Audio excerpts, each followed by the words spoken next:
And we're back here for the third day of AR for the week, and we've come across what initially might look like an IP team, but fortunately enough for us it's not actually a legitimate IP team because there's no actual infantry pulse on the team. So what we have instead is a +1 legendary arm running rally attack speed and attack dev ruse, which is a somewhat odd set to run on him, because typically you'd rather have him be the one who's initiating, right? Like, because of the true damage from Lunar Arc, he's very rarely going to be under that 5 damage threshold, if ever. So he's probably just going to attack more than rally, no matter what you do. So it's kind of weird to have the rally on him. The ruse on him would be okay, but the rally should probably go on someone else. Then we have Reinhardt, +10, +5, death blow, Wings of Mercy, you know how Reinhardt works. We have a +0 Sothis with base kit, plus even attack wave, which is again kind of an odd choice. We have a +0 Renea running triple distant guard, so definitely gonna be tinging against Bramimond and Ike with your range units. Then we have a Bramimond, +1 Bramimond, running again pretty much base kit. He's opted to go for Aether, which is a very strange choice. I don't really think it's ever gonna go off, so I guess we'll see how that move works for him. And then we have a +4 bike running pretty standard bike stuff. Again, you know how bike works. So something I alluded to last week is that I've done some work on my light season teams, and basically a lot of where my feathers went, I think like 120,000 feathers went into Corrin. So before my Corrin was +1 and I had never spent a single feather on him, they were both pity breakers from way back in the day when Corrin could be pulled as a 5-star. But it's about time that I had to give him some merges, because without them, Faye was just getting hit by Dark Shrine all the damn time, and a tank getting hit by Dark Shrine is basically not even worth having. So this optimization was required, and now Corrin soaks Dark Shrine, and he also soaks Bright Shrine, and with the peony buff he soaks all the chills as well. So I believe all the chills. Actually, he might not soak. I don't think he soaks. Yeah, he doesn't soak chill res.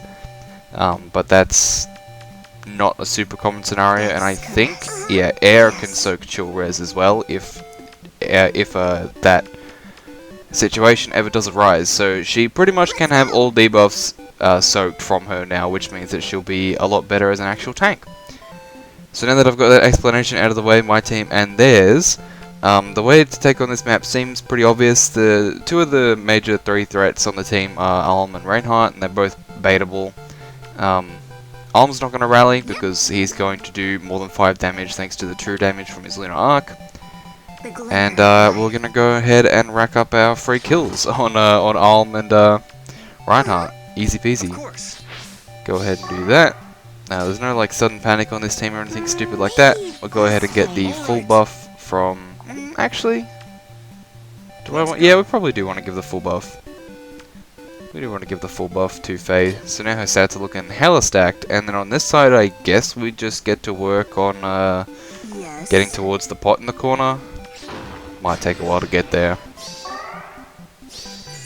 Alright, so here comes Alm as expected, but Faye is ridiculously fast now. Like, sturdy, I've got a steady posture, 3 plus swift stance plus Corrin support.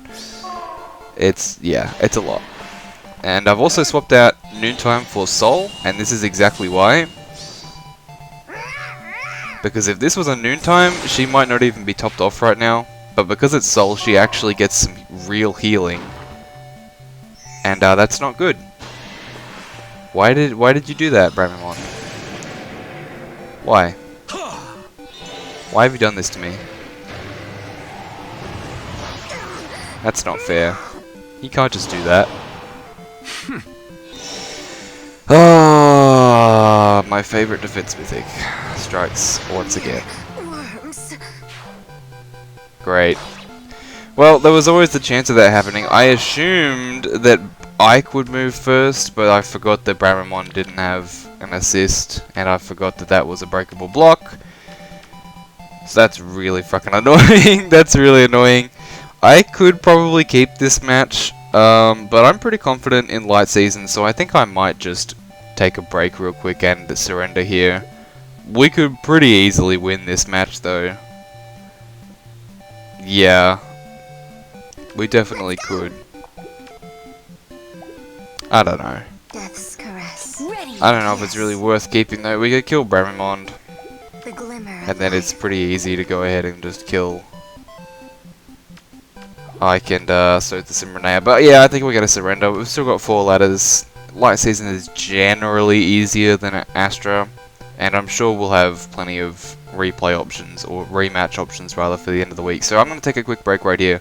We're going to surrender, and I'll come back in the second game. Alright, we're back for the second match of the day, and we've come across a very, very annoying team here. It's going to be quite something to take this one down if we can. Definitely a lot more difficult than the last one. The last one was just plain unfortunate, but this one is straight up it's a pretty solid team. So we'll go over it real quick. We have a +10 Mercedes, +10 +5 with Panic and Attack Speed Push 4. Deceptively fast and deceptively strong. And of course she has the pseudo Hardy Bearing thing going on because she's uncounterable. With Savage Blow mixed in and Infantry Pulse. We have a +4 Air, +4 +5 running the Tamari Mystic Boost set with Fortress Res. Also running Ground Orders, which hits Mercedes, Lilina and Azura. Speaking of, we have a +3 Azura, not Resplendent, who is +10. She's running the triple Chill set with Chill Defense on the weapon, Chill Attack and Chill Speed, as well as another Infantry Pulse. We have a +4 +5 Python. I think this is the first time I've seen Python on a defense team. It might not be, but he is pretty uncommon. Running Life and Death 4, Lull Speed Death 3, and Panic Smoke, so pretty premium, as well as Fire Sweep Bow and Poison Strike 3. Definitely a premium invested unit. Again, he's got the pseudo Hardy Bearing going on here. So while he doesn't actually technically have Hardy Bearing on any of his units, it's still really difficult to advantage this team. Next we have the +10 Swordbreaker Lilina, +10 +10 with Death Blow 4 and Sturdy Blow 2, so not double Death Blow, but still obviously a bunch of damage. She gets Instant Glimmer. And then finally we have the +10 +10 Felicia, who is also a very rare unit. I definitely have fought her before in AR, but not frequently. She's not running her preference weapon and instead is running the Ouch Pouch Instant Glacies setup with Mirror Impact and Death Blow 3, so you definitely don't want to let this girl initiate on you. There's also quite a few Wings of Mercies here, or actually there's just one. I don't know why I thought there was a bunch, but Felicia has Wings of Mercy. Speaking of Felicia, this is going to be the unit that we initiate into and kill. I'm pretty sure that I have a relatively solid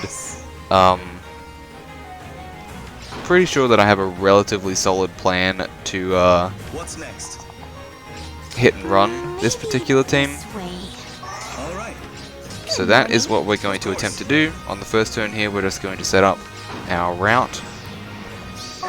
Now we are going to have to take a Glacies to the face, but I believe we can live.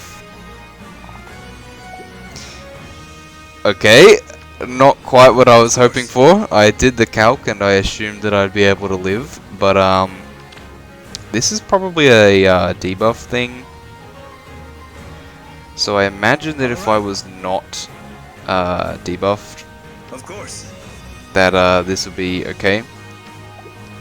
Now the one thing I have to watch out for is that the way I see it, the way I see what's happening, after we kill Felicia and reposition out of the way, George should be exactly where he is right now. And I believe what happens is that Air is going to be the one who gets danced, because Air is, well, it's either Air or Mercedes. If it's Mercedes, then that's a bit more of a problem. No, actually, Mercedes shouldn't reach. Even if Mercedes gets danced, she doesn't reach where George would be. But if Air moves down, which I think Air is going to be the one to get danced, otherwise it'll be Mercedes. If Air gets danced though, it should be fine. The problem here is obviously just surviving the Glacies, which I believe we can do if we're not debuffed by -7. But that involves me figuring out how to set up this so that I can dance. Choose. How do we want to go about this?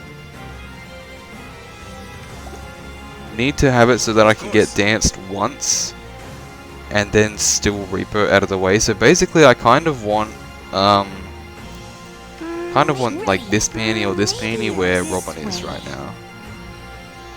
So that's probably what we're gonna do. Ooh, that's not where I wanted to dance. The glimmer of light. Who dies first? I think we'll move a little something like The glimmer this, of light. maybe. Death's caress. I could even leave Air where she is to help with chills, but I honestly don't know if that's going to be a big factor here. Yes. I think we just get her out of the way. What's next? Alright, so we'll do this next turn. Unfortunately, we might be wasting our Bolt Tower a little bit. The enemy Mercedes does not have a heal, but his Bolt Tower is pretty high level. Okay, it looks like we are going to go ahead and kill the Felicia this time, but we're going to just clear up those debuffs first. So now we live and we double. And we should be able to successfully hit and run here, and then hopefully the rest of his team is No mercy. Not for more me. manageable once they actually start moving towards I us. won't miss, I'm afraid. So I'm putting my faith in George here. I think one of two things happens. I think either Air is the one who gets danced and she comes down and dies to George, or Mercedes is the one who gets danced and she does basically nothing. Can't reach as far as I'm aware. Could be chancing it here though. I never like ground order stuff, so I guess we'll just see what happens. Okay, I'm ending turn. Yes. Okay, now I'm ending turn. Let's see, cross your fingers, hope that things go okay. Okay, it looks like no one's getting danced. Probably the optimal outcome Of here. course. Lalina, okay. Okay, Lalina actually a little bit thick apparently. So here's a new problem. We can technically kill Python and then we'll be able to kill Lalina as well. But I'm not really seeing a way that we get out of Mercedes range, and very clearly I am not at the right health to be dealing with Mercedes. Normally I'd be able to live a hit from Mercedes, but we are really weak right now. Of course. So we're in an interesting position, I feel. Obviously though, Python and Lalina need to be dealt with. We have 3 dances What's next? to work with, Alright. and we can feasibly kill Azura, Python, and Lalina, but the problem is not being in range of Mercedes when we're done with it. I think if we What's could next? end in this position, we would be able to repo out of the way with Robin, but I don't know if we can do that. If we attack from here, and there's also the problem of getting Peony out of the way, I suppose. That's also an issue. We're kind of committed now. What's next? Don't really have the space to body block Lalina either. That would be another option, like letting her vantage herself on George. But I don't think we have the space for that, and even if we did, Mercedes is gonna block that, so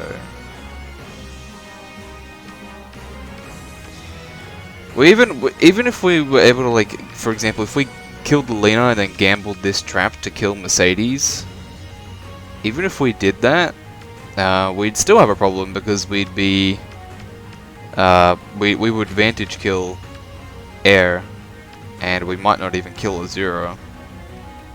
That being said, she's not exactly the thickest thing in the world, but my attack is also not super high either. She's chilling me. What's next? Do have Brazen attack speed active, but I somehow don't think that would be a kill from full health. This is a really sticky scenario because Python just has so much freaking range and we have the Dancer to deal with. I'm trying to think of a scenario in which we kill all the targets that we need to. I wonder how Air... Okay, Air actually kills Air actually kills Lena. That might be an in. Glimmer of life. That might be how we get in here.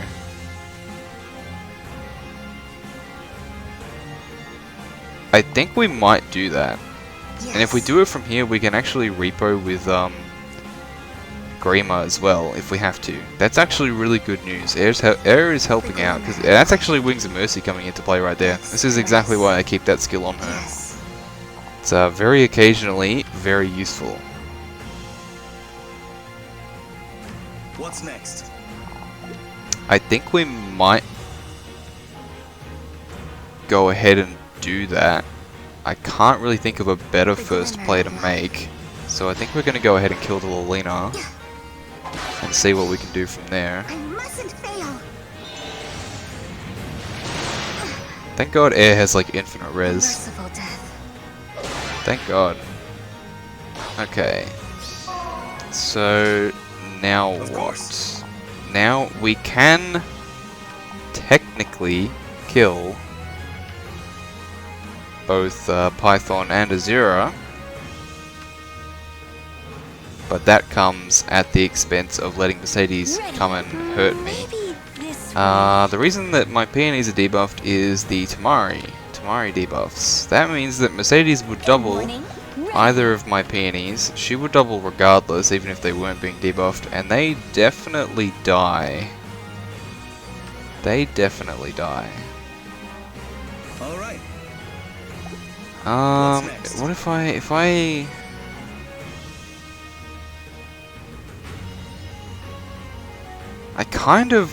obviously I really need to kill Python. But Azura living means that Mercedes effectively gets like as much range, if not more, than Python has right now. She gets to move 1, 2, no, she has exactly as much range as Python right now. She would move here, because she's got no assist, and then she would get danced, and she'd be able to reach as far as potentially Python could. I don't have... Ironically enough, the skill that enabled us to make that play we just did was Wings of Mercy, but if I had Mystic Boost, I could probably just leave Air in range of Mercedes at the end of this turn, which might have helped. But obviously we wouldn't even be in this situation if I couldn't kill that Lilina with Air.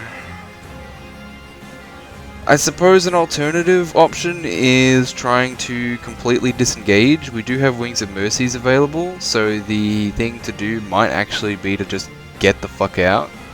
If we, for example, repo this Air to here, we dance with a peony and then repo that peony out of the way, and then we can teleport to Air and move her like here. I think we would be able to get out of the range of Python. We could then move Robin right, and then, as I said, Mercedes essentially has the same range, so it would be an issue of dealing with them on the next turn. That's probably the best play I can make right now. All right. It's just, I'm so tempted because these are two like really easy kills right here that I could just get. But I don't see any way that I feasibly disengage from everybody while doing that. If this wasn't here, then maybe I could. But I don't think so. If I wanted to go all in, I could probably like break this, dance, kill Python, dance, and then kill Mercedes. And then I could maybe vantage the Azura and the Air. I could definitely vantage the Air. I think the proper play is probably to disengage this turn. I think that is probably the right move. So I think we'll go ahead and do that. We're going to disengage. Go ahead and move like that. And then we move Robin out of the way. Oh, fuck! Why did I break that? Why did I break that? Why am I so stupid? Why did I do that? Oh my god, I am so fucking dumb. I'm actually the stupidest Fae player in the game. Oh my god, dude. And now we're like on the complete opposite screen to the pot. Why did I break that? God, I have never done something stupider in AR, I don't think. I'm literally facepalming right now. Why the fuck did I break that? That's so stupid. After all that work, it was such a good play.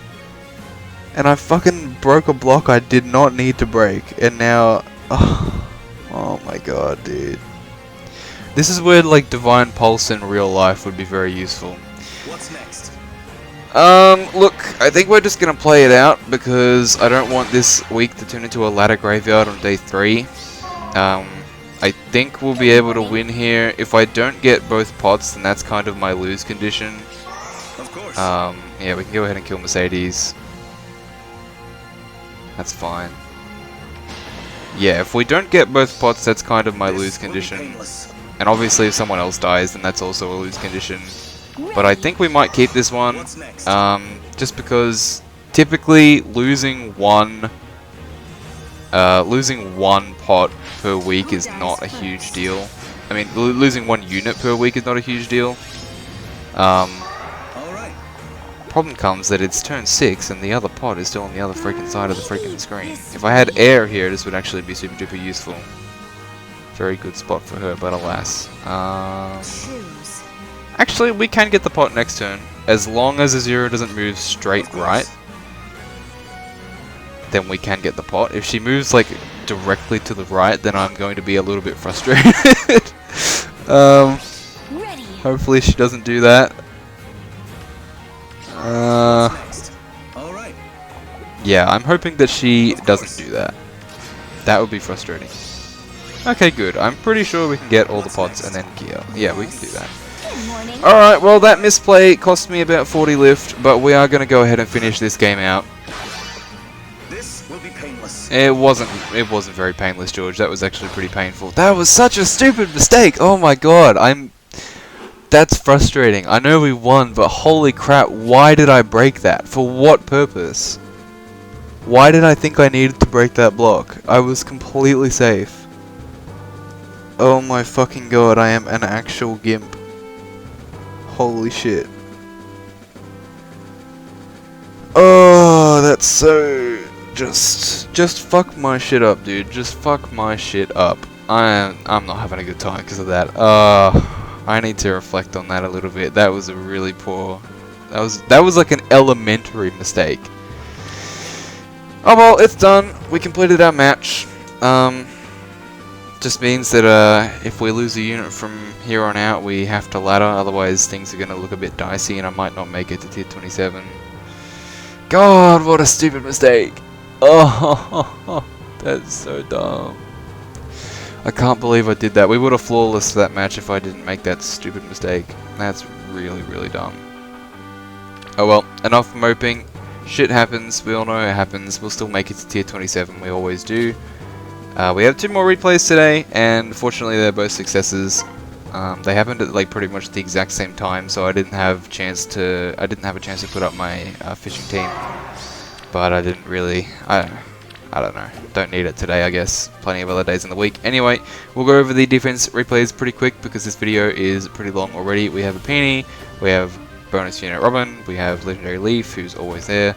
On offense, we have a +3 air, and then we have a Miller. So we've got an all legendary / mythic team, and we have a triple light mythic team, which is obviously pretty good. Like, I run triple light mythics, so I'm not disparaging this guy or anything. It's a good comp, and all 3 light mythics are really fantastic support, so nothing wrong with it. This guy is going to do a pretty sick hit and run, I think, if this is the guy I'm thinking of. He manages to do some like teleport shenanigans to get out of the way. So his hit and run actually works pretty well. And he's got a bunch of time to do it, thanks to Miller giving him an extra turn. So yeah, it's a pretty sick hit and run, honestly. Even like a fully like mobile flyball might have a bit of difficulty dealing with that. My flyball actually stays in pretty perfect formation. Yoon is a bit further forward than I like, but still pretty good. He's going to choose to run away again, and that's pretty much going to be his downfall because now his air and peony are a bit cornered. He can go ahead and definitely get a few kills with the leaf stuff, though. You know how that goes. Gale Force on a ranged unit with a Brave Bow, pretty sick. But yeah, at this point, my Palas and Yoon have pretty much descended upon his Air and Peony, and even though he can deal with the one Pala on the right, he unfortunately can't get his Peony out of the way, and that's going to result in the fly formation, and then my Pala will finish him off. And at that point he will surrender, so good on him, thanks for doing that, thanks for surrendering, very nice of you. He definitely could have won if he wanted to, but much like me I suppose, he probably just wanted to surrender after losing one unit. And then we've got Zelgius, who is not running a Zelgius, so I'm very disappointed. He's instead running a +9 bonus double up Brunya with Special Spiral, Brazen Attack Res, an interesting take on the standard Brunya stuff. Also have a Gale Force Tiban, and then all the usual shit. I think we're going to be seeing a lot of Legendary Leaf this week, folks. He's always extremely popular during water season, and obviously against a Flyable, he's also incredibly good. So we'll see how that works out for him. Obviously someone still dies. So he gets baited to go down the middle, takes a bunch of damage from my Pala. And then this is like, the reason I say he got baited is because that play does basically nothing. The healing tower pretty much restores Pala to full. All it really does is activate the Fireball, and he's taken a bunch of damage for it, so you know, maybe taking damage was part of his plan, but it doesn't really accomplish too much in the long run. We end up in a cross formation here. Unfortunately not the best, but not the worst either. Due to the position though, I don't have enough water flyers to survive Leaf that time. And he's going to go ahead and dance out of the way again. But he is just going to straight up lose his air because he didn't move air out of the way. And the Spring Pala has just a absolute infinite amount of attack, especially after the Harsh Command Plus. So he's going to surrender there as well. And that's it for the defense replays for today, and I guess yesterday as well, because I didn't make a video on yesterday's game. Oh, I've calmed down a little bit. I'm not gonna lie, that's probably the saltiest I've been about a match in a long time. That was a really stupid misplay. So, at least we've learned from that now though, don't break blocks that you don't freaking need to break. And then you'll win. That's how we do it. We don't break. You know what? Even the first game, we lost the first game because we broke something we didn't need to break, and that left Grima in range of Brami. So that's the lesson. Take it from me. Watch this video. If you're gonna take anything away from it, don't break shit unless you need to break shit. That's the lesson with Banana today. The AR tips and tricks of the day. Anyway, this video is definitely long enough, so I'm going to wrap it up here. Thank you so much for watching, and I will see you in the next game. Until then.